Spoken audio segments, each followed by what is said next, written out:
你知道今天有多少人嫉妒我吗？我本来没觉得我赚了，但是出去晃了一圈，忽然觉得我赚麻了，就让他们嫉妒，气死他们！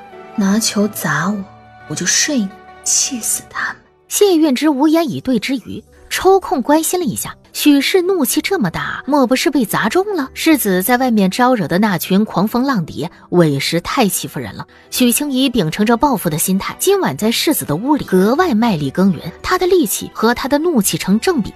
谢运之作为妻子，发泄怒气的对象，一时间大气都不敢喘，生怕惊动了妻子分毫，免得对方又恢复往昔懒驴拉磨的状态。说实话，他希望许氏下次来的时候能尽量保持这种气呼呼的情绪，他不介意承受妻子的怒火。许清怡今晚超常发挥，眼神迷离的咬着谢运之的下巴，再报复他们一回，气死他们！吃了好些天补药的谢运之心道，报复3回还是4回，还不是全看你自己的能耐。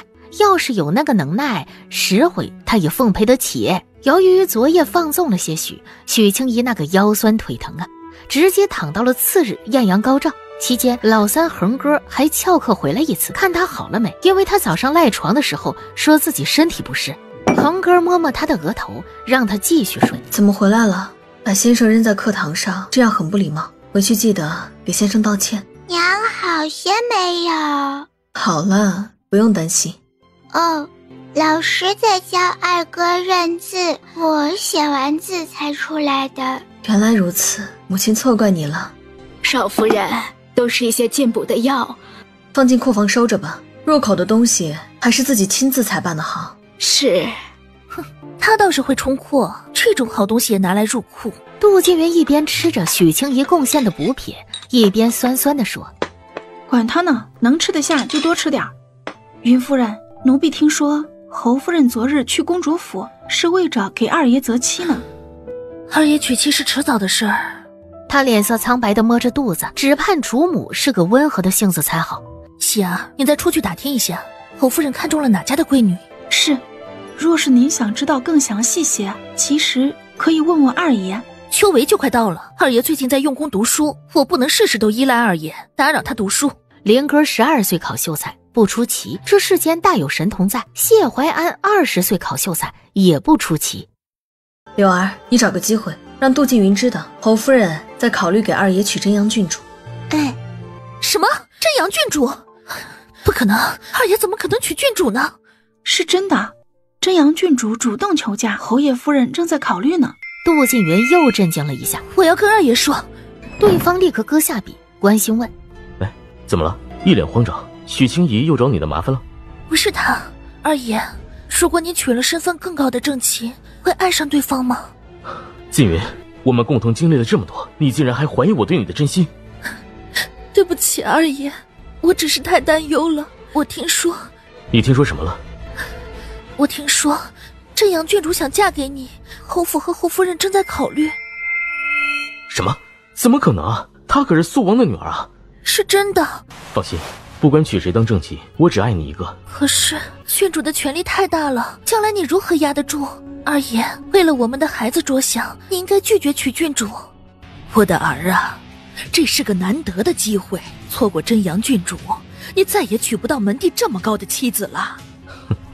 可是娘，她分明不是看中我，若是冲着大哥而来，娶进门也是个酒家精啊。这个你不用担心，女人是没有心的，谁跟她好，她就向着谁。哼，你大哥都成那样了，他见过也就会死心了。到时候和你有了孩子，迟早也是向着你的。你的眼界放宽点儿，多看看外面的好女人。杜静云算个什么玩意儿啊！父皇，儿臣听说大皇兄要将真阳许给韵之表哥的弟弟，您可不能答应。哦，有这回事？对，还是真阳自个儿去求的。您不觉得奇怪吗？他素来心高气傲，如何会看得上一个平凡无奇的纨绔公子？所以你的意思是，他喜欢韵之表哥，若真的让他嫁进平阳侯府，就等着平阳侯府大乱吧。熙宁，此事只是你的猜测，肃王暂时还没有跟朕提。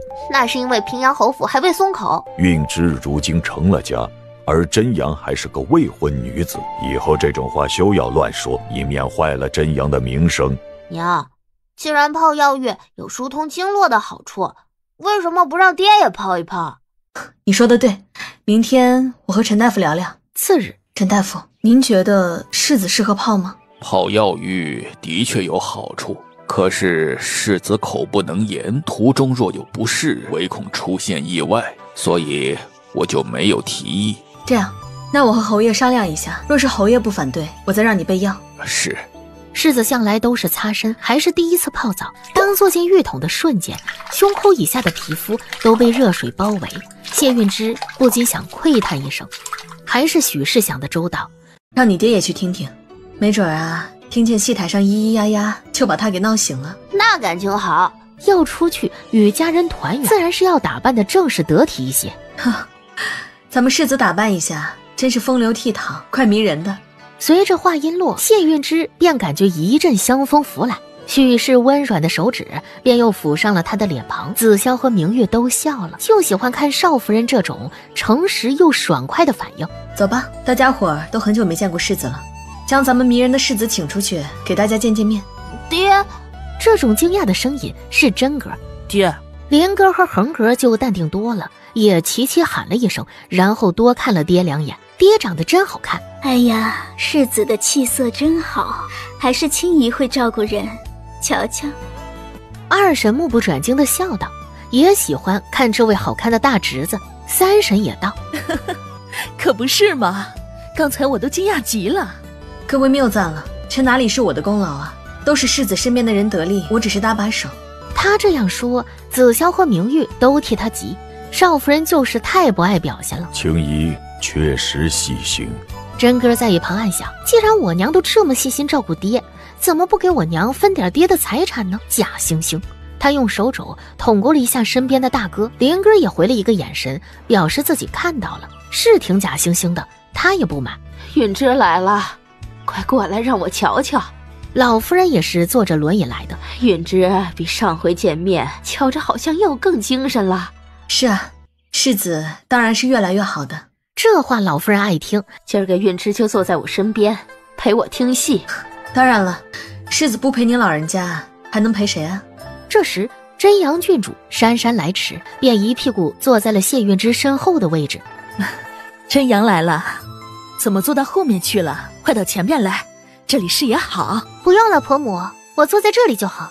他的声音在后边一响起，谢韵之顿时整个人一激灵，顷刻间就推算出了自己和真阳郡主的距离很近。谢韵之立刻不自在的很。许氏呢？许氏是自己的妻子，怎么不陪在自己左右，反倒让真阳郡主靠这么近？他要生气了。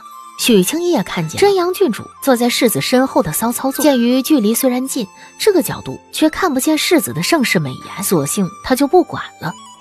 林哥，紧不紧张？不紧张。他只是没想到考试这一天竟不是自己孤身前来。那就好，这就是科举啊！来考试的学子这么多，能挤上那张红榜的却寥寥无几。院士而已，您到殿试的时候再担忧也不迟。好狂妄的口吻，都殿试了，我还担忧个鬼啊！母亲回去吧，儿子进考场了。哎，隔壁的谢怀安也过去排队进考场，吃饱喝足，睡了个午觉，下午再去接林哥。林哥，还顺利吗？还过得去。行，考了一天也累了，快回家歇着吧。林哥上了马车。大哥，给娘亲带了点心给你吃。好。还有水。小狗腿子，真哥心道，自己也连忙给大哥打扇子。你大哥热不热？大哥考试辛苦了。如何？你们叔侄俩答得还满意吗？孙儿认为没问题，只在于排名高低。谢怀安在旁边心道，但这会儿气势也不能输给自己的侄子。儿子也觉得没问题。好，等你们的好消息。祖父、三叔，我回院子了。父亲，儿子也走了。西林，你真的对这次院试这么有把握？自然，区区一个院士而已，难道二叔没有把握吗？谢怀安一时被噎住，不等他说什么，林哥转身离去，暗骂谢林小兔崽子，跟他爹一个德行，都是冰块脸。淡怀院，母亲。林哥走到许青怡的面前。爹。侯爷叫你去，说了什么？也没说什么，就问了几句。你以前读书忙，很少陪你爹走走，要不今天陪陪你爹？劳逸结合，要不干脆就放个假吧。红榜贴出来之前，咱们去庄子上玩几天。您做主就好。谢运之倒是没想到自己，只是觉得许氏考虑得很周到。灵格刚考完，是应该出去散散心。少夫人，那世子呢？许清一怔，世子啊，一起去吧，一家人就要整整齐齐。老二老三听说要去庄子上玩，瞬间喜气洋洋。好，想去，想去。于是次日，淡怀院一家5口带着若干丫鬟嬷嬷和小厮护卫们，天蒙蒙亮就出发了。爹，来吃桃子，我给您挑个软的。谢运之听见老二呜呜喳喳的动静，便在心里笑起来。我家少爷高中第1名，恭喜林少爷，贺喜林少爷中了2手。众人哗然，纷纷用错愕吃惊的目光看向林哥。怎么可能？谢怀安的第一反应就是不信，林哥的表情还是淡淡的，仿佛没看见二叔失态的目光。林哥，太好了，恭喜恭喜！从今天开始，要叫你谢按手了。恭喜大哥！恭喜恭喜啊！咱们府里出了个按手，咱们也脸上有光了。侯夫人在一旁强颜欢笑，也言不由衷的道了声恭喜，然后焦急的等待着谢怀安的结果。真是的，怎么还没回来？只见另外一名派出去的小厮就回来了。怎么样，二爷中了吗？没找到二爷的名字。侯夫人的脸色顿时难看至极，倍感丢人。叔侄俩一起考，12岁的侄子中了按手，当叔叔的倒好，连个榜尾都没有考上，叫他怎么丢得起这个人？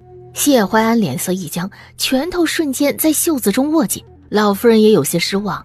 没关系，怀安才捡起书本没多久，落榜也是情有可原的，隔年再考就是了，还有机会。祖母不必费心安慰我了，是我没用。青姨，你想好了怎么给林哥庆贺吗？祖母，您觉得呢？我看流水宴就不摆了，咱们自家热闹热闹就行。此话一出，按手本人没有什么表情，许清怡的心却沉了沉。凭什么？林哥12岁中按手，惊艳天下，又是谢运之的长子，难道不值得侯府大摆几天流水宴吗？他们说不摆就不摆，果然是鸟尽弓藏。他爹躺下了就没有价值了。老夫人看见许清怡沉了脸，也知道自己做的不对，可侯府就剩下谢怀安一根独苗了，以后还要成爵，他要是垮了，侯府又还有什么盼头？青姨，往后还有乡试会试，到时候再摆也不迟。不过林哥考了按手，总归也不能委屈了孩子。流水宴虽不摆，奖赏却不能少，就奖励林哥10万两银子，你看如何？几天流水宴摆下来，肯定花不了10万两。可是摆流水宴昭告天下，我儿子12岁考中按手，与百姓同乐，那种自豪荣誉感，说起来不是钱的事。母亲，不如就按照太祖母说的去办吧。对林哥来说无所谓，但10万两白银却够他们一家子花用很久了。好孩子，那就这么定了。母子几人带着一肚子气也回了淡怀院。娘，因为二叔没考上，大哥的流水宴没了，他们怎么能这样？没关系，拿银子也挺好的。挺好个屁，你娘又不差那10万两。老二都愣了一下，然后高声附和，就是挺好个屁，骂得太爽了，他就喜欢这样的娘。挺好个，恒哥也想学，还好许清怡及时捂住了他的嘴，教育小孩不许学，有辱斯文。恒哥眨着滴溜溜的眼睛看娘，似乎不满。老二朝他得意的挑挑眉，高兴的炫耀自己可以学。其实不摆也挺好的，说是摆了，我还要欠下人情，将来二叔若是和我不对付，我还要还人情，麻烦。你说的也对，横竖你对他们也没有期待，互不相欠挺好的。对了，你高中这么大的喜事儿，应该跟你爹说一声，去吧。对，去找爹告状。老二抱着胳膊，率先大步朝着谢运之的屋子走去。恒哥也跟着跑了2步，回头看见许清怡没跟上，又倒回来拉着娘的手。显然比起去找爹，他更喜欢跟着娘。您不去吗？我再等等。许清怡看了一眼院子外，理直气壮。你太祖母不是说要给咱们送银子吗？我就看他什么时候送来，是不是讹我们？林哥好笑，母亲其实挺爱银子的，像个财迷。进去之后，就听见二弟已经在跟爹说话。爹，大哥考中了按手，可是因为二叔没考中，太祖母就不允许娘给大哥摆流水宴。不摆流水宴，谁知道谢林是您的儿子？可惜因为二叔落榜，这个出名的机会就这么浪费了。真哥怨念满满，为大哥打抱不平。看见大哥进来了，又补了句：不过太祖母给了10万两作为补偿，娘嫁进来小半年，在我们身上花了这么多，第一次从府里拿到真金白银。还没拿到？就是现在还没到手。谢运之愕然，真哥一进来就小嘴巴巴的，给的消息太密集，听得他晕头转向，让他捋捋，心情很是复杂。又是他谢运之的儿子，就算摆个10天10夜，应该也没有人敢说什么。祖母却为了照顾孩子二叔的情绪，拿10万两息事宁人，自己的私房和母亲的嫁妆加起来是一笔天文数字，比10万两不知多了多少倍，而自己的孩子却委委屈屈的拿着这10万两忍气吞声。若是自己醒着，那定然是另一番局面，不说八方来贺，也必是门庭若市。大哥，娘呢？在外边等太祖母的银子，估计是害怕太祖母赖账，事后又不给了。太祖母不会不给吧？爹，今天放榜，儿子高中按手，母亲叫我来和您说一声。谢运之见灵哥淡淡的声音，心里越发难受。是许氏让长子来，长子才来的吗？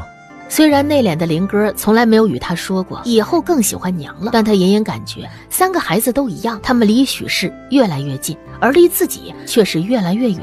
一滴眼泪从谢运之的眼角悄然滑落，无人注意。因为许清怡走了进来，孩子们的注意力便放在了他身上。娘，拿到太祖母的银子了吗？哪有这么快啊？和你们爹说完话，心情有没有好点？太祖母不会想赖账吧？那应该不至于，只是晚点罢了。哼！老二抱着胳膊气鼓鼓。娘一直有件事想跟你们3个商量，但又怕你们接受不了。娘，什么事？您说。假设你们爹醒了，你们有想过是什么光景吗？爹醒了，那当然很好啊。等你们爹醒了，你们的日子就好过了，但我的使命也就完成了，到了功成身退之际。娘是什么意思啊？跟文化有关的。他立刻望向刚中了暗手的大哥，只见大哥也怔中，似乎很吃惊。躺在许清衣身后的谢运之也很吃惊。娘，什么意思啊？娘是怎么嫁给你们爹的，你们都知道。所以如果你们爹能醒来，我必然不可能继续霸占着世子夫人的位置，这非你们爹所愿，也非我所愿。 3个孩子都惊呆了。所以娘的意思是要和爹分开吗？最震惊的那个人莫过于谢运之。为什么许氏想在我醒来后离开？是因为不喜欢我，还是担心我不接受他这个趁我昏迷期间嫁进来的妻子？娘，你不要我们了吗？盼着大哥，希望大哥说句话。没有的事，怎么会不要你们？你们永远都是我儿子。 3个孩子这才松了口气，还是娘的儿子就行。那你为什么说你们永远是娘的好孩子？但你们爹醒了之后，娘就要出府了。至于你们呢，就在侯府好好长大，以后可以建功立业了。如果还念着娘，就出来和娘团聚。当然了，若是不念了，我也不勉强。娘的意思是，娘不会继续和爹当夫妻，不过还会继续当我们的娘。她只是先出去等我们，毕竟我们迟早都要离开侯府。 娘，您放心，我当然念着您，等我长大就出去找您。跟在你们爹身边，你们才有更好的吃喝用度。这一点，娘还是没法跟你们爹比的。知道了，花爹的钱，好好长大，以后赚钱孝敬您。许清怡尬笑，这孩子说的太直白了些，怪不好意思的。您为什么一定要走？万一爹不想让您走呢？这跟你们爹的想法无关，是我不想当谁的夫人，只想当你们的母亲，仅此而已。 娘不走，不走不走，你爹这不是还没醒来吗？娘不要走。好好好，不说了，文根乖，娘抱你去休息啊。他们往外走，老大和老二也跟着往外走。一时没人注意到，他们爹搁在床褥下的手掌已经奇迹般的握成了拳头，正用力的抓住被褥。 谢运之一鼓作气地睁开了眼睛，找回了身体的控制权。来人！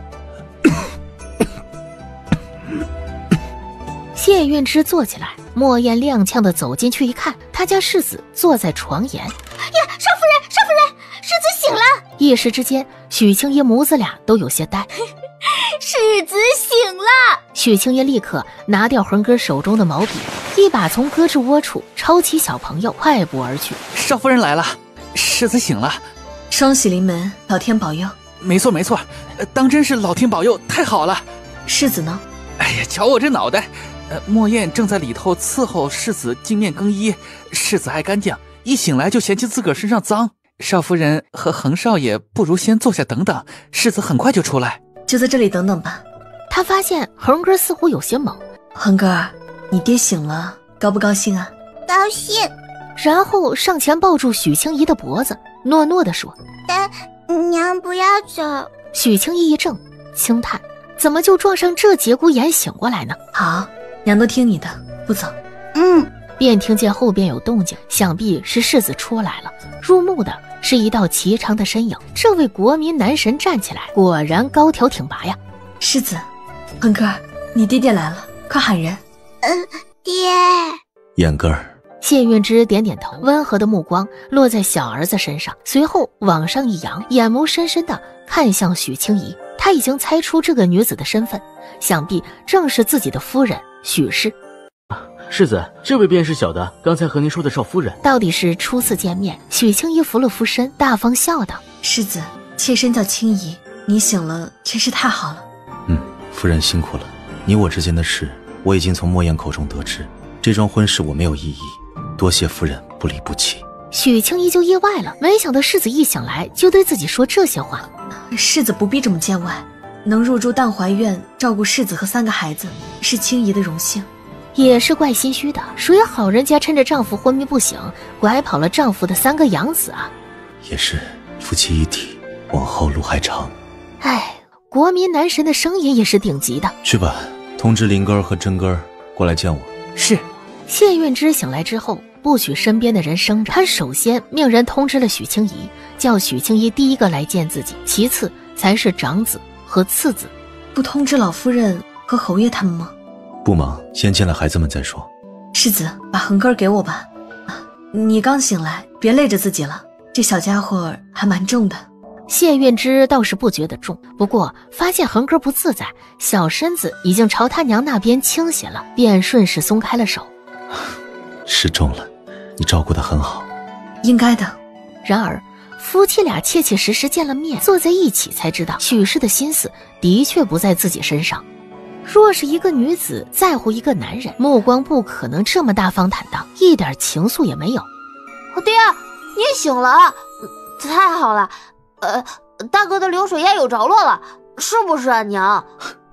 真哥儿，一段时间不见，长得又高又瘦了。真哥不好意思的挠挠头，是娘的功劳，娘给我找了武师。爹，我的武师叫裴彻，是你以前的部将。是他？是啊。让你大哥先和你爹打声招呼。老二才发现这件事儿，连忙对大哥歉意的笑笑，就让到了一旁。爹，林哥儿，爹昏迷不醒这段时间，辛苦你照顾弟弟们了。不辛苦，应该的。最辛苦的是母亲，她不仅要照顾您，还要照顾我们兄弟3个。是的，爹。老二在旁边当应声虫，大哥会说就多说点。谢韵之顺着孩子们的话，看向了许清怡。林哥考完院试了，今天接榜中了暗手。多亏了你细心照料，让林哥专心考试。哪里都是应该的。先不要声张，我想等等再见人。是这样，等世子养好精神再见人，免得应付不过来。谢韵之对许清怡笑笑。夫人说的对。许清怡看见这笑，就定格在那儿了，一瞬间觉得自己见了鬼，不过是个好看的鬼，既惊吓又惊艳。她寻思着，妈呀，两人不是不熟的塑料夫妻吗？世子没事干嘛对自己笑得这么好看？心间的小鹿都快蠢蠢欲动了，那可不行，他得把这头不理智的小鹿给看好了。爹，大哥考了暗手，太祖母却因为顾家二叔落了榜，不许娘给大哥摆流水宴。不用伤心，你大哥的流水宴肯定是要摆的。哇，那太好了。那10万两，他此时此刻还惦记着太祖母答应的10万两还未到手，区10万两罢了。谢韵之好笑地看着长子，自己都醒了，那些私房和母亲的嫁妆拿回来，妻儿就不用在乎这些小钱。世子能醒来，真是个罕见的例子。陈某倒是不敢居功，毕竟能有这般好结果，世子夫人才是功不可没呀。得其如此，夫复何求？提着药箱告辞。许青衣在旁边听得一愣一愣的，得妻如此，夫复何求？这句话跟告白有什么区别？场面话嘛，他懂。母亲找儿子有何事啊？见侯爷一来，老夫人也不拐弯抹角了，便将自己的想法托出。你觉得如何？这未免有些委屈了林哥儿。淮安这个混账，好不容易才重拾可考的信心，如果生了极端，确实容易一蹶不振。我正是这么想的，所以想拿10万两给林哥作为奖励，流水宴就不摆了。如果你没有异议，那便叫嬷嬷去拿银票。韵之的私房都在我这里，铺子庄子每个月也有不少的进账，娘觉得应该把一部分交给青衣打理吗？还是再等等吧，现在当务之急是给韵之言嗣，她现在既要照顾韵之，又要照看3个孩子们，分身乏术，恐怕没有时间精力顾及。唉，我也不是不想将韵之的私房给出去，只是想着晚几年，等韵之媳妇儿生了子嗣再说，现在不急。是，终究是我们委屈了林哥儿，儿子这里再添10万两也好。就这样，淡怀院一共收到了20万两银票。你之前没怀上，肯定是因为您自个儿使不上劲儿，方法不对。现在世子好不容易醒了，您要抓紧呐。许青衣瞬间哭笑不得。嬷嬷不必操心，现在世子刚醒来，估计也没有那个心思，以后再看看吧。是没那个心思，但是呢，您也不能让世子自己孤床冷枕，不是？成，一会儿让苏叶去问问世子需不需要我晚上过去伺候。哎，您就该这样。禀世子，少夫人叫奴婢过来问您，晚上需要少夫人过来伺候吗？叫夫人搬过来吧，这些天叫她住偏房，委屈了。苏叶听到世子的吩咐，显得有些懵。少夫人只是问晚上要不要来伺候，世子却直接叫少夫人搬过来正午。是，禀少夫人，世子让您搬过去正屋，跟世子一起住，还说这段日子让您住在偏房，委屈您了。恒哥怎么办？不如……哎呦，那怎么能行呢？今晚算是您跟世子正式同床共枕，正儿八经的洞房花烛夜，您代言个儿，这像话吗？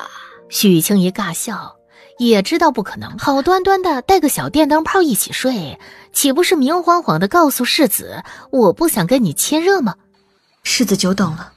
无妨，过来坐。秋日干燥，喝杯茶再安寝。也好，多谢世子。你我夫妻，不必客气。目光落在妻子白皙秀气的侧脸上。这些日子叫你辛苦了，也受委屈了。谢韵之忽然想起自己似乎比夫人大了约10岁，差着一个辈分。妾身倒还好，不算什么委屈。若要说委屈，也是林哥他们兄弟几个，在你昏迷不醒的期间，确实是受委屈了。不过来日方长，一时也不急着说，现在先安寝吧。也好。心中却在想，别的女人见了他，要么害羞，要么热烈，再不济也是不自在。夫人倒好，既不害羞，也不热烈，只是体贴周到，包容泰然。她的感受是如沐春风，也有些捉摸不透。许青怡走到谢韵之后边，到了床榻前，顺手把对方身上的外衫取下来。谢韵之看了眼妻子曼妙的身形，不禁想起过去的无数个夜晚，他躺到里面去，将外面的位置让给了对方。秋日的被子很薄，且仅有一条。和世子躺在同一个被窝里，他忽然忧心忡忡地说了句：“不知道恒哥哭了没？”啊，恒哥为什么哭？因为他一直跟我睡。他都快5岁了，不合规矩，你别太纵着他了。是，你快睡吧，今日兵荒马乱，累了一天。这身子不争气，回头养好了些，补偿夫人一个洞房花烛夜。他不说还好，他这么一说，许青怡要睡不着了。谢韵之身子是虚弱，但心里装着事儿，一时半刻的也没睡着。身侧和他有过无数次肌肤之亲的妻子，第一次留下那缕熟悉的淡雅幽香，在床帐中弥漫。世子可是哪里不舒服？没有，夫人不必担心我。许青衣躺得好好的，忽然国民男神靠过来说话，该说不说，耳朵酥酥麻麻的，很享受。世子是不习惯与人同床吗？习惯的，承蒙夫人不弃，愿意搬过来和我同住，我很庆幸。许青怡眨眨眼，心里感慨世子说话真好听。早晨他醒了，身侧的夫人还在睡，熟睡中的许氏略显稚气，比醒来的时候更贴合年龄，不过一睁眼就变了。世子，既然你如今无爱了，往后莫燕他们便不适合继续在内院伺候，淡怀院一律换成丫鬟伺唤，你觉得如何？我无爱了，不需要人伺候，丫鬟伺候夫人即可，不必顾及我。夫人可否帮我梳发？当然，世子坐下吧，但我梳的可能不太好。无妨。世子这一头长发养得极好，触手微凉，梳好之后再戴上鎏金头冠。好了，多谢夫人。谢运之对着铜镜中的妻子笑了笑。嗨，这样笑是犯规的呀，他刚才还刻意没有去看镜子呢，就知道世子会无意识的乱放电，这一点就冤枉了世子了。他是真的不爱笑，冰块脸才是标配，他不爱笑都桃花一大堆呢，爱笑还得了？外面传来横哥脆生生的声音：娘，您醒了没有？我可不可以进来？嗨，娘的乖宝宝，快进来吧。一路跑进来，扑到了娘怀里，随后看见爹也在，这才规矩的站好。爹，您今天好些了吗？多谢恒哥关心，爹今天好多了。过来。恒哥迟疑了片刻，便朝着爹走了过去。爹以前只顾着带兵打仗，太忽略你们了，是爹不对，以后爹哪儿也不去了，和你们母亲一起守着你们，好好陪着你们长大。闻言便靠在了爹肩膀上，两只小手紧紧地抱着爹的脖子。爹爹不走，娘也不走。结果恒哥一句话说得他心惊胆战，这是要把他卖的节奏啊！所幸世子好像没有多想。好，爹爹不走，娘也不走，我们一直陪着你。鬼精鬼精的恒哥扭头去看许清怡，仿佛爹说了不算，要娘说了才算。娘，爹爹说的是真的吗？自然是真的。老大和老二也来了正屋，等着父母和三弟一起过来用早膳。爹娘怎么还没来？爹身子弱，多睡一会儿是应该的。那倒也是。看起来很般配的爹娘一前一后的走进来，往常像无尾熊一样黏着娘的三弟，今天终于换了个人黏，是爹给抱进来的。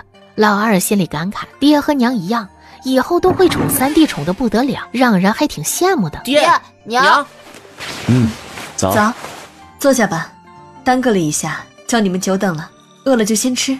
那可不行。等爹娘坐下，林哥和真哥才跟着坐下。我们一家人初次一起用膳，要整整齐齐，是不是啊，大哥？林哥难得赞同二弟的言论。爹今天感觉如何？爹很好，来。谢运之笑着起筷，给他们兄弟的碗里都添了吃的。往常这都是许清怡的任务，哎呀，终于不再是丧偶式育儿了。乐着乐着，碗里也来了一份，侧头便迎上了谢运之那张好看的脸。夫人爱吃这个吗？不爱吃的话，我给你添别的。桌上的其他人除了许清怡以外，立刻齐刷刷地埋着头，装不存在。面对这一幕，许清怡耳边又回想起了嬷嬷的那句：“我看世子挺中意您的。”谢谢世子，这桌上的我都爱吃。夫人太客气。接下来一家五口其乐融融地用早膳。你们说的爹都记住了，以后遇到任何事也要像现在这样，第一时间告诉爹，知道吗？是。兄弟几个心里暖暖的应声，感觉爹醒来之后真的变得跟以前很不一样。以前的爹虽然也很好，却让人敬畏拘谨，不敢靠近。现在的爹太好了，他们都希望这样的爹可以保持得久一点，一直不变。夫人没有什么要跟我说的吗？该说的孩子们都说完了，再有的回头我私底下再与世子说。他的意思是谈谈他俩塑料的婚姻。好的，私底下再说。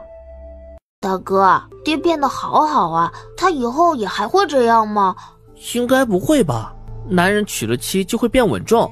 真哥受教的点了点头，他也觉得爹变成这样是娘的缘故。可是娘要走了怎么办？我舍不得娘走，万一娘走了，爹就不是这个样子了。那淡怀院就变成了以前的冷清，好好的家又散了。也不一定，你没看出来吗？爹对娘很中意，正在努力讨娘的欢心。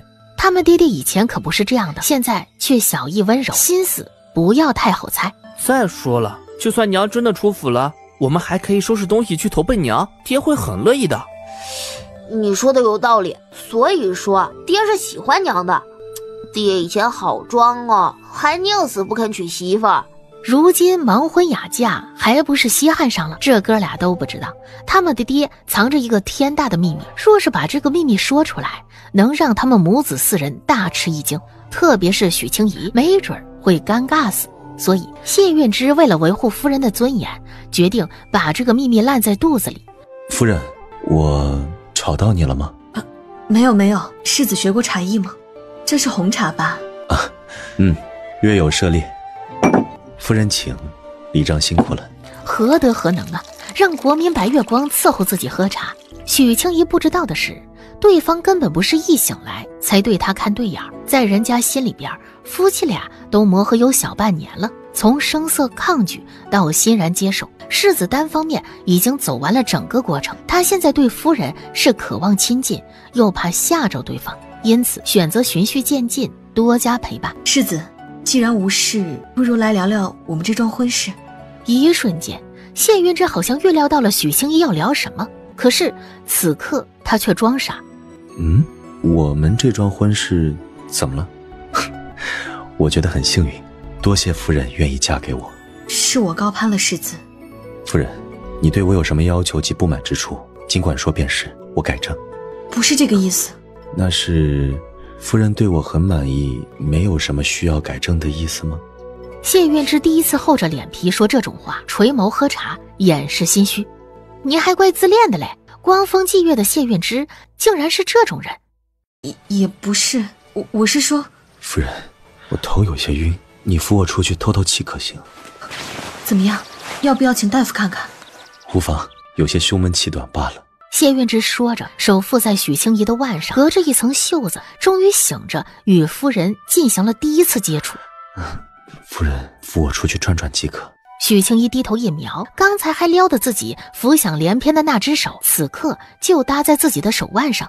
这触感，他不禁由此想起了更多以往的接触，两腮悄悄地红了。谢运之和妻子想到了同一处去，喉咙深处也痒痒的，不禁轻咳了一声，俊脸微窘。只是胸闷气短吗？有没有别的不适？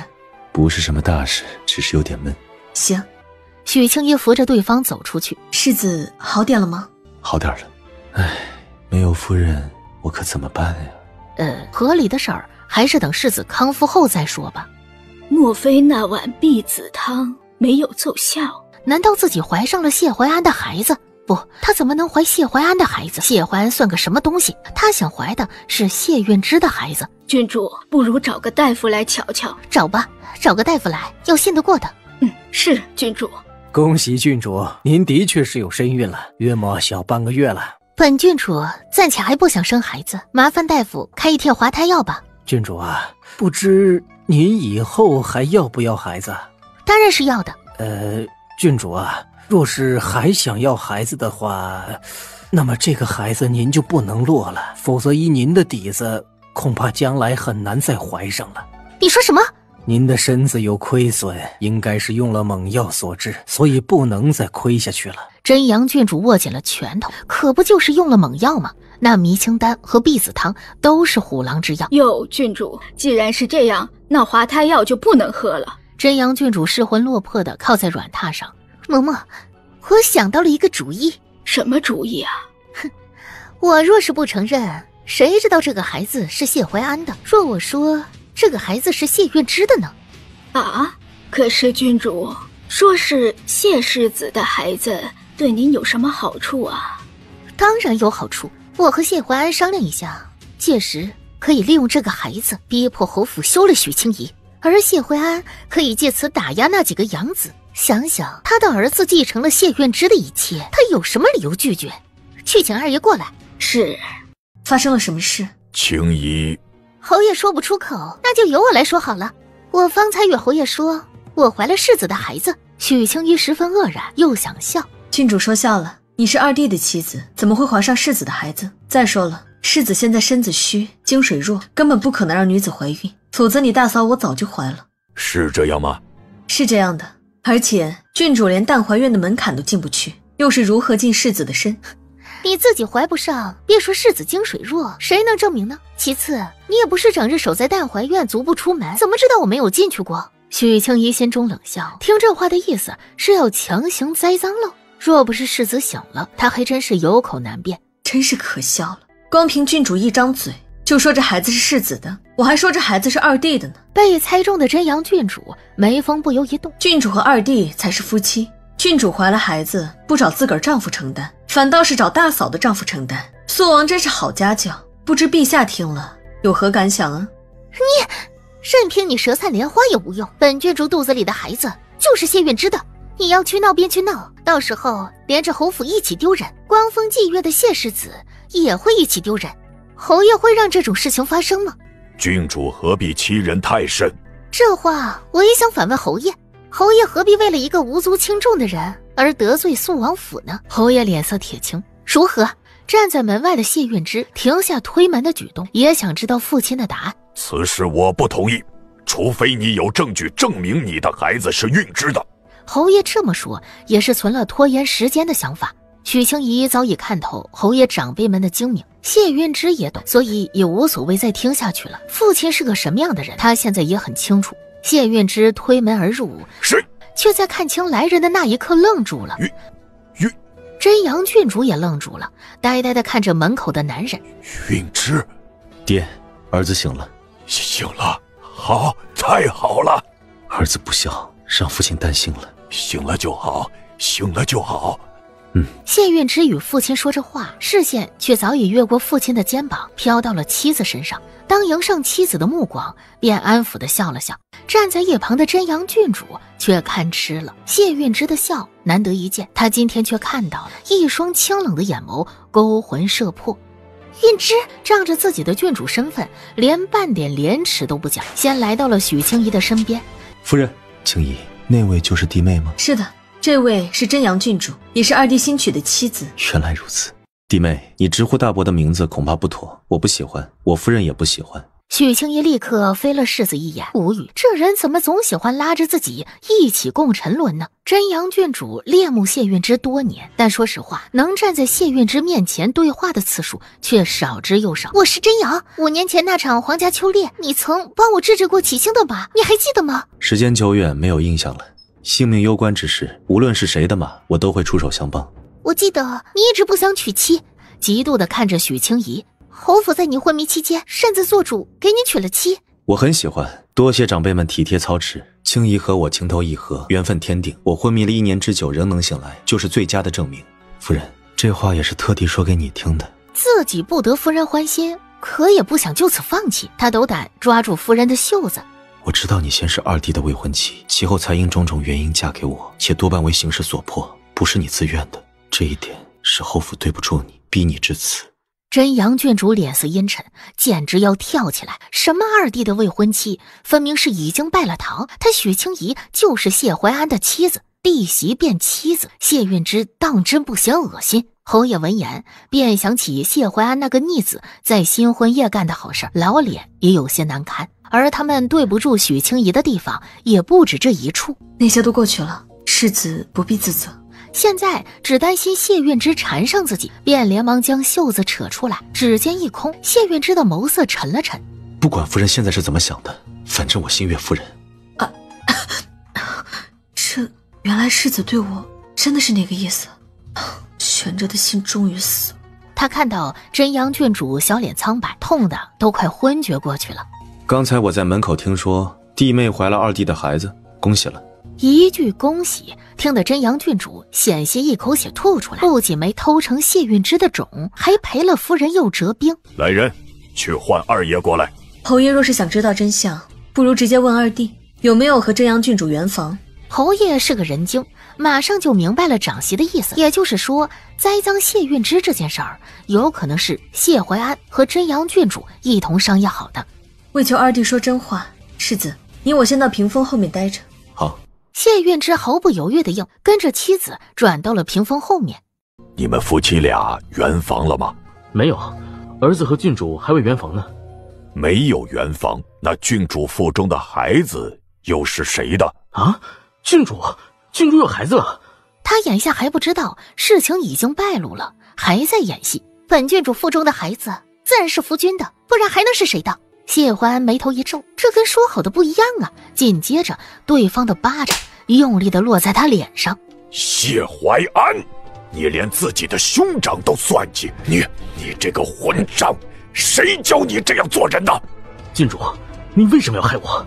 不是说好的赖在谭怀院头上吗？这不怪我，要怪就怪你自己时运不济。你大哥醒了。什么？大哥醒了？不可能，大哥怎么可能会醒了？这时，谢运之从屏风后面走了出来。二弟，大哥醒了，你好像很不开心啊？怎么可能啊？大哥醒来，我高兴还来不及呢。爹，此次一事并非我有意算计兄长，都是无可奈何，迫于郡主的淫威啊，我也没有办法呀。你还狡辩？难道当初私自答应这门亲事也是无可奈何？爹，你是不是觉得自己没错，觉得我们向来偏心你大哥？侯爷看出了次子的想法，毫不留情地揭掉了他的遮羞布。那你自己算算，你大哥从小到大犯过哪些错？你若能找出一件，我今天就放过你。没有是吗？那你再算算你自己，从小到大犯过哪些错，又被罚跪过多少次祠堂？远的不说，记得自从我进门以来，就发生过2次大事件了。谢怀安瞪着许清怡，这个女人有什么资格开口说话？谢怀安，你再用这种眼神看你大嫂，休怪我无情。谢运之到底是将军，身上自带威严与煞气。随着谢怀安的脸色一阵青一阵白，侯爷冷哼：哼，瞧瞧，只会怨怼他人，你现在还有脸说我们偏心你大哥吗？世子能力出众，本自具足，何须被任何人偏心？世子的荣誉都是通过自己的努力得来的，付出了辛劳甚至生命，怎么会有人认为他需要被偏心？这几句话显得谢怀安就像跳梁小丑。此刻听见许清怡为自己说话，谢运之心中暖了暖。侯爷看着这对情投意合的小夫妻俩，很是庆幸自己当初做对了一件事。青怡说的没错，你大哥何须被偏心？爹，之前大哥没醒，您可不是这样说的呀。之前大哥没醒，您为了不伤我的心，情愿压着谢林，不叫谢林出头。现在大哥醒了，您又觉得不必指望我了，又开始眼巴巴的想让谭怀院了。逆子，你住嘴！侯爷岂会听不出逆子在挑拨离间？允之，莫听他胡说八道，爹并非有意压制林哥儿，一切都是事出有因。爹不必解释，您有您的立场，照顾林哥儿本来就不是您的责任，而是我的责任，是我对不住林哥儿。从今往后，我会尽我所能的补偿他。允之，爹进退两难，不是真的不看重林哥。爹，儿子说了，不怪你。爹明白，爹做这个决定本就是冒着风险，你有芥蒂也是应该的。爹，我的账目和私库钥匙是在您这收着吗？儿子如今有一妻3子，而淡怀院小半年来的入账，就是您和祖母昨儿奖励林哥儿重案手的20万两，实在是有些拮据。一席话说的侯爷老脸通红，又气又恼。允之，别因为这件事和爹生分了。多谢爹代为保管。他拿到私房后，转身便交到了妻子手里。辛苦夫人了，下回见了祖母，我将母亲的嫁妆也一并要过来给你。许清怡望着眼前的大馅饼，都愣住了。国民男神积攒下来的小金库，就这么交给自己了？世子的私房，我怎好沾手？夫妻一体，我的即是你的，你的还是你的。大庭广众握着手拉拉扯扯，实在不成样子。他决定暂且收下。承蒙世子信任，既然如此，妾身就先收下了。许清怡说罢，看见真阳郡主怨毒地看着自己。允之，你现在身体如何？什么时候醒来的？叫大夫看过了吗？昨日醒的，身体还有些不适，大夫建议静养，便没有惊动大家。那你快些回去歇着，听大夫的话，不急着去见你祖母。儿子告辞，有劳夫人搀我回院子。许清怡还能说什么呢？先知对方是担心自己，才冒险出来外院溜达，便仔细扶着世子那只骨感修长的手，被迫吃豆腐。小夫妻双双携手离开了书房，侯爷才记起来地上还跪着一个谢怀安。逆子，你可知错？爹，儿子只是受不住落榜的打击，一时鬼迷心窍了，又加上不敢得罪郡主，才不小心犯下这种错事的，并不是真心想算计大哥的，求爹明鉴啊！你现在倒是不怕得罪本郡主。真阳郡主不屑地看着谢怀安软弱无能的样子。郡主，我敬你是皇家郡主，现实是你主动要嫁给怀安，侯府本不欢迎你。若是你安分过日子便罢了，你偏想祸害侯府的清静。眼下韵之醒了，侯府已不再是你撒野的地方。你若再我行我素，休怪本侯上报陛下，叫陛下将你迎回皇家。不，你做不到。若是韵之向陛下开口，你认为呢？只要谢韵之醒了，侯府就是众人拉拢的对象，讨好还来不及。谢怀安，去祠堂跪着吧。什么时候反省好了，什么时候再出来。世子，你觉得侯爷会如何管教二弟？谢韵之握紧夫人的手。不知道，我对府里的事关注甚少。夫人希望二弟受重罚。谢韵之的目光如缱绻的春风，扫过妻子素净秀气的脸庞，最后落在了对方嫣红的唇珠上。也不是不可以，等我身子好了，打他一顿。听起来自己好像是搅和在兄弟之间的祸水。世子，打他一顿倒是没有什么必要，妾身看到的不只是这些。夫人有话要说？是啊，谈谈时政。时政，好。世子看好肃王吗？最近肃王势头很大，这也是真阳郡主无法无天，敢公然觊觎你的缘故。对方觊觎我，夫人这么生气吗？也不是，主要是因为他欺负我和孩子们，觊觎世子的人太多了，我可气不过来。谢韵之不语，借口是根本就不在乎。目光再稍微下移一点，喉结极突，叫许青衣情不自禁地想起当初将极突之处含在唇间的感受。哎呀，不能这么想。刚才我们说到哪里？肃王啊，对，世子对肃王怎么看？夫人不看好他？也不是不看好，我只是觉得以眼下的情况，我们无需卷进夺嫡的漩涡中。二弟娶了肃王之女，一只脚踏进了皇家斗争，你担心他是个隐患？对，妾身记得世子是个纯臣。还是夫人了解我，知我懂我。妾身私以为世子还是与二弟分家的好，这样可以跳出困局，化被动为主动，届时就算出了什么事，你也能从旁补救了。最重要的是，3个孩子也因此平安了。夫人言之有理，家肯定是要分的，等过阵子吧，先将灵根重案手的流水席办了。夫人意下如何？也行，世子将这事儿挂在心上就行。世子，这还是你自个儿收着吧，之前在书房我不好拒绝，实则我没有要的意思。夫人看我眼下这样，有精力打理吗？许青衣被问住了。行，那妾身暂且帮世子收着。祖母终于是将你给判刑了，死也瞑目了。祖母莫哭，当心损了身子。对了，允之，在你昏迷期间，我和你父亲做主给你娶了妻。我已经知道了，多谢祖母。祖母为我选的夫人，我很喜欢。好，好，好，你喜欢就好。看来你们是天定的缘分，那么以后就好好过日子吧。你呀，将身子慢慢调理好，趁年轻和青姨赶紧要个孩子，祖母就真的放心了。自然。一直未能让夫人怀上孩子，他也很遗憾。他和你二弟的事你也知道。祖母不必担心，我都知道。那就好。是青姨跟你说的吗？还有孩子们的七嘴八舌，托了他们母子几个的福，谢韵之没有错过府中的任何一则消息。让青姨过来吧。是。祖母，世子，你们说完话了。青姨，快过来。你们这对小夫妻一波三折，总算守得云开见月明，以后就好好过日子吧。是，听祖母的。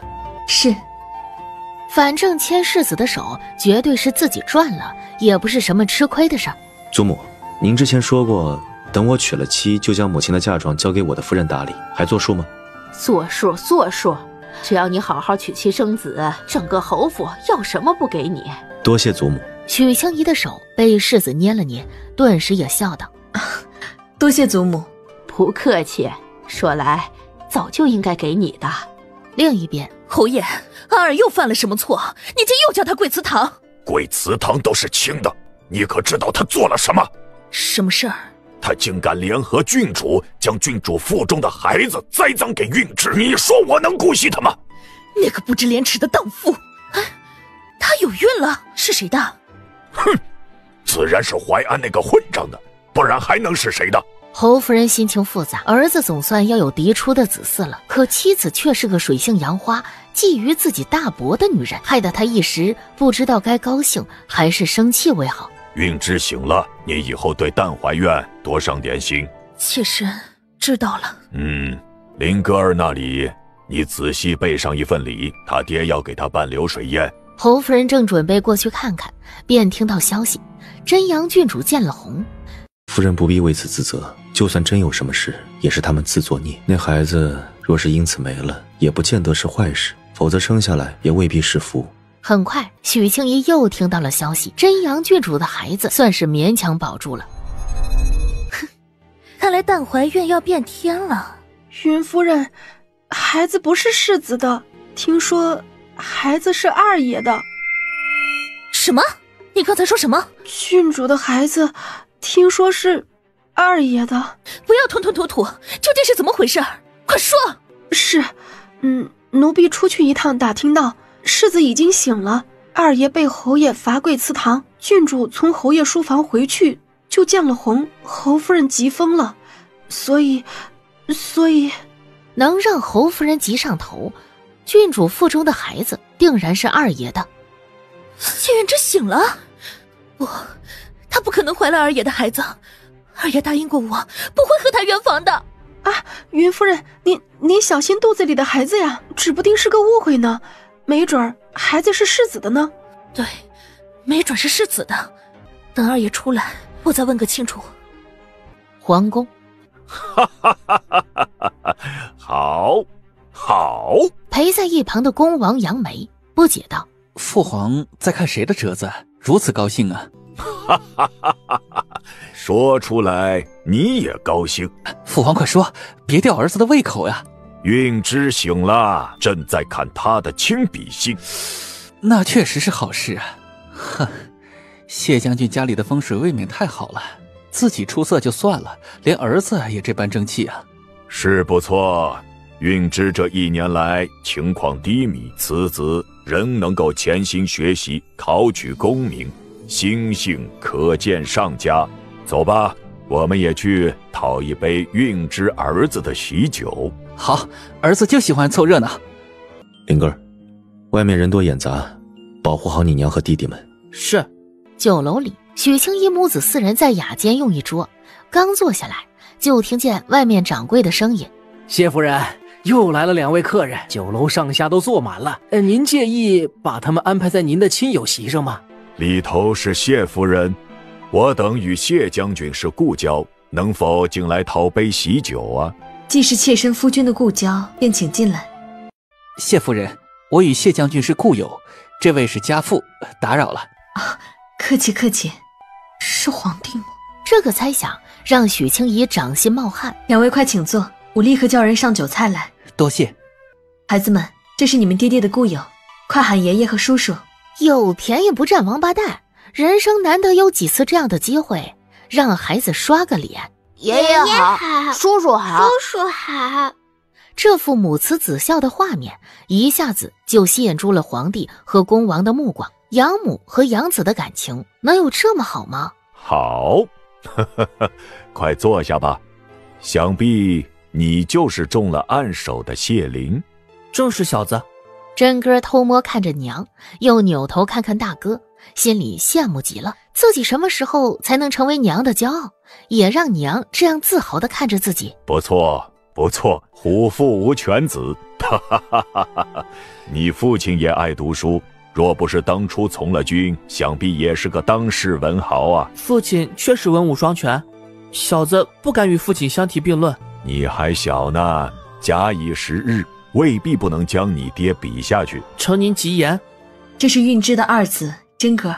许清怡介绍，谁说他只会自豪地看着老大？他看老2的目光同样自豪。真哥和喜欢读书的兄长不一样，他喜欢习武，眼下跟着韵之以前的部将在习武。真哥听见说到自己了，连忙挺直了腰板，将武将的气势提上来，显得还真像那么一回事儿。一文一武，韵之真是好福气呀！用心学，以后继承你爹的衣钵，也当大将军。当然了，我的目标就是当大将军。这个老爷爷还挺有眼光的。好，这是韵之的小儿子，叫恒格尔。许清怡将自己最钟爱的奶团子抱起来，像炫耀宝贝一样笑眯眯地介绍：恒格尔，快说说你有什么特长？远哥儿还小，只会吃和睡。这是许清怡安慰他的话，他给牢牢记住了。不对，还有撒娇你都没说呢。林格也掀了掀嘴角，只是觉得弟弟们太幼稚了，让他很无语。皇帝和恭王也情不自禁地笑了，多么融洽的一家子，以及有趣的童言童语。孩子多了难免吵闹，平时在家里就是这样的，万望两位别嫌弃。不会，谢夫人客气了。我家的孩子也吵闹，不好管教。倒是我看谢将军的孩子都很听谢夫人的话，不知有何秘诀呀？这话当真不好接。说孩子们懂事吧，就显得恭王府的孩子不懂事；说自己管教有方吧，就显得恭王无能。大抵是投缘吧。我没有孩子，他们没有母亲，一朝有缘遇上了，便正好。这温柔慈爱的笑容无端感染人。皇帝龙心一跃，便当真动快吃起来，心道：你们这份缘分，其中还有朕的功劳啊！原来如此，看来还是那句话，得之不易，才会倍加珍惜啊！多谢谢夫人款待，替我父子问候谢将军。好的，两位请慢走。娘，他们是谁啊？大哥，你不是一直母亲母亲的喊吗？怎么开始学我们了？问题太幼稚。林哥翻了个白眼，懒得理会二弟的调侃。他们呀，我也不敢确定，但我猜是大人物。至于大到什么程度，得回去问问你们爹。爹这么厉害，隔老远都能盯着我们？哪能啊，你爹又不是神仙。刚才那对父子俩好像知道你们爹醒了，一会儿回去问问，你们爹给谁通风报信就知道了。闻言，林哥眼中迅速闪过一丝了然，似乎也猜到了那对父子的身份。娘，这些菜都没怎么消减，要不打包一些回去给爹吃？好家伙，剩菜带回去给谢韵之吃，真哥真是个大孝子。你爹刚醒来，你食要清淡，不适合大鱼大肉，这些饭菜就打包送到积善堂吧。那是收留穷苦人的地方。那行，我和大哥一块儿去。娘，你和三弟等我们一起回府。哥俩走后，裴彻和沈之杰两人一同来了。恭喜谢夫人嫂子，双喜临门呐！多谢两位赏光。今天的午宴还合口味吗？当然，在下听见其他宾客都赞不绝口，还说要写文章称颂谢夫人的爱子之心呢。其实这次流水宴与侯府关系不大，完全是养母一手操持。宾客们这才恍然大悟，导致现在口口相传，人人都知道谢将军娶了个好夫人。那就好。谢夫人，谢将军醒了，您和他提起过我和裴武师吗？倒是还没来得及细说，回去我便和世子提一提，若是情况允许的话，兴许还能见个面。不勉强，还是让谢将军静养吧，让他知道我们在就好了。这样也好。自己还是低估了谢韵之的偶像力量。林哥的流水宴完美收官，你猜我们在宴上遇到了谁？谁？一靠近世子，许清怡又忍不住被对方的俊容吸引。世子的皮相就是人间妖孽，多看两眼会心跳加速。夫人啊，我还不确定。想要确定对方的身份，世子先得回答我一个问题才行。夫人请说。世子跟谁透露过苏醒的消息吗？许清怡看见对方指了指身旁的椅子，一怔，便从善如流地坐了过去。我和孩子们遇到的那对父子似乎知晓你苏醒的消息。父子？一个年约60-70的白发老者，一个30出头，玉质金相，气度不凡。啊，对了，那年轻人是张容长脸。是陛下和恭王殿下，你已经猜出来了。他们给了足够多的线索，我隐约就猜出来了。不是，是夫人聪慧。谢韵之忽然伸手，这个举动把许清怡吓了一跳，浑身绷直，不知道世子要干什么呀。正心跳如擂鼓，结果世子的手指轻触过脸颊，只是帮他挽起不听话的发丝，收拢到耳后而已。结果一抬眼，就看见世子目光灼灼地看着自己。多谢世子。许清怡自己又理了一下那些垂落的发丝。世子对恭王怎么看？谢韵之注视着夫人的秀美脸庞，脑子里一边思索对方的问题。稳重敦厚，不争不抢。世子的评价十分准确。不过世子有没有听过一句话，不争即是争？谢运之见状，配合地将脸庞贴到夫人的耳边，一垂眸便看见对方的后颈，皮肤白皙，线条优美。夫人的皮肤很白，那触感在她指尖越现。夫人觉得恭王要争？恭王是陛下为太子复制的一把刀，可太子孱弱，说不定哪天就没了。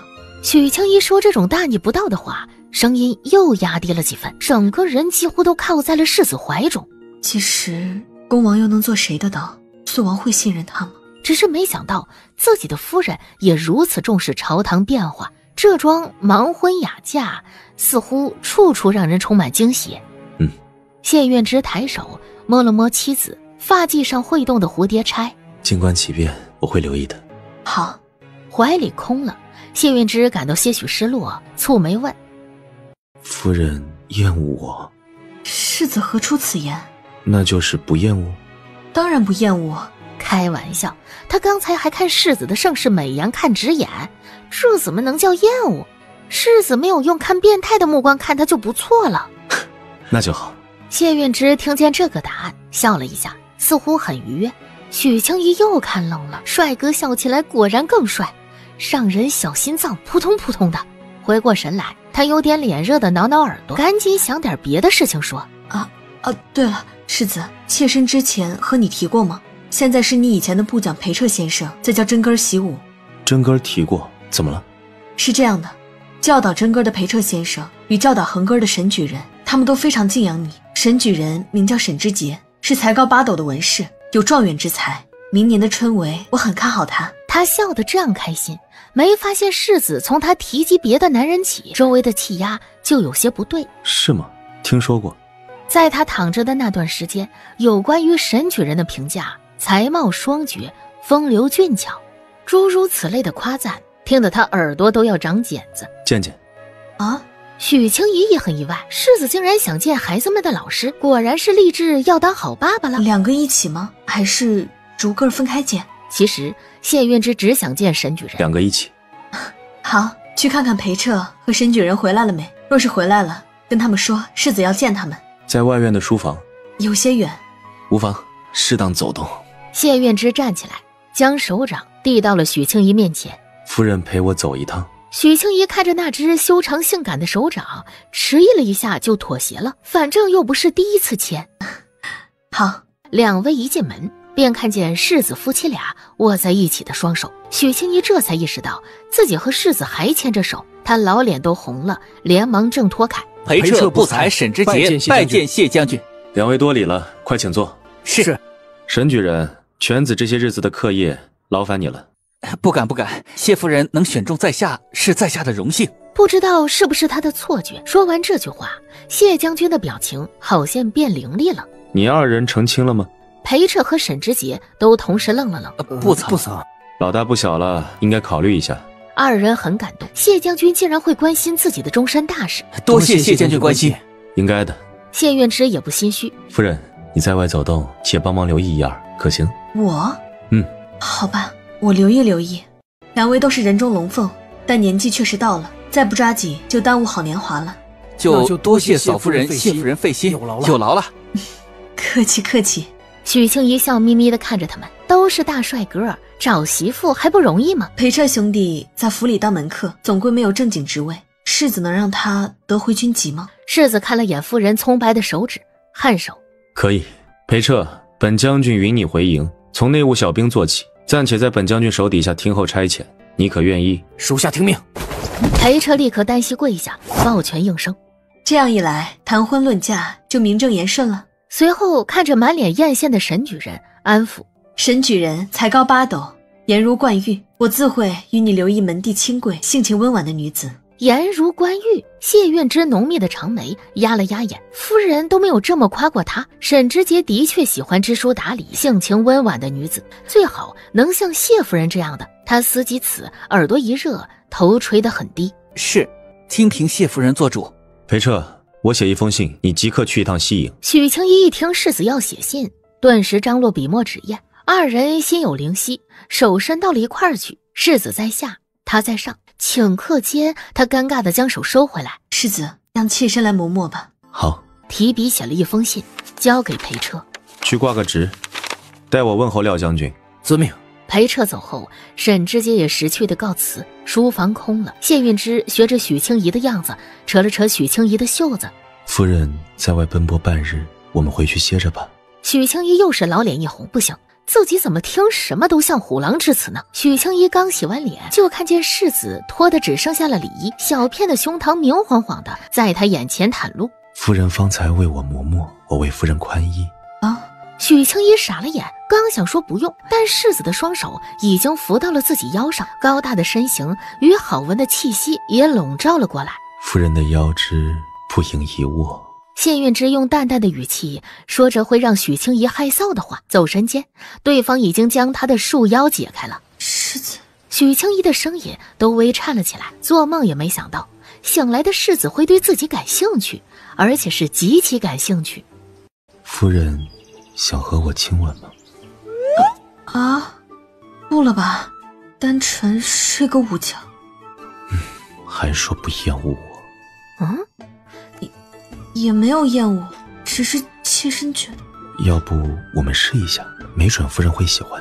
和帅哥接吻当然喜欢了，但他只喜欢不用负责的那种。光天化日，话还没说完，他立刻感到天旋地转，一眨眼的功夫就被世子抱到了床帐内。厚厚的床帘遮挡住光线，小天地顷刻间变得幽暗暧昧。